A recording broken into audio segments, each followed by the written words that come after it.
And this man will soon face criminal charges. Denver7 investigates caught him pretending to be a psychologist. And tonight, he's dodging accountability once again. State regulators took him to court, but he failed to show up. And Denver7 investigative reporter Ryan Luby is in Pueblo.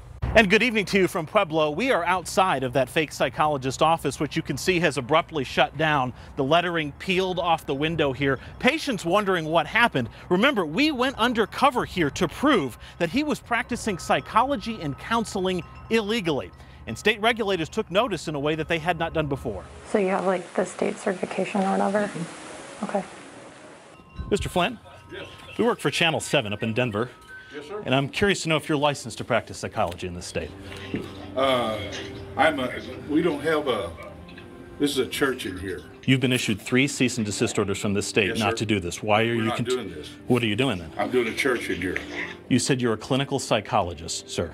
Well, our video and confrontation you see with the fake psychologist, Randy Flint, is now an exhibit in a court case that state regulators filed against him. They are seeking an injunction to formally, once again, tell him to stop holding himself out as a psychologist and licensed counselor when he does not have a license to do that type of work. Now, as part of this, they subpoenaed Denver7 investigative producer Brittany Freeman to testify at a hearing in Pueblo that we attended. She explained that, yes, Flint did in fact identify himself as a clinical psychologist to her when she was working on our investigation in an undercover capacity. Now, Flint did not show up for the hearing, even though court records say he was properly served. Now, the judge said Flint is a danger to the community given that he ignored 3 prior cease and desist orders from regulators just last year. That, of course, a key point in our findings, that regulators hardly ever follow up on their own cease and desist orders to make sure that unlicensed healthcare professionals have actually stopped.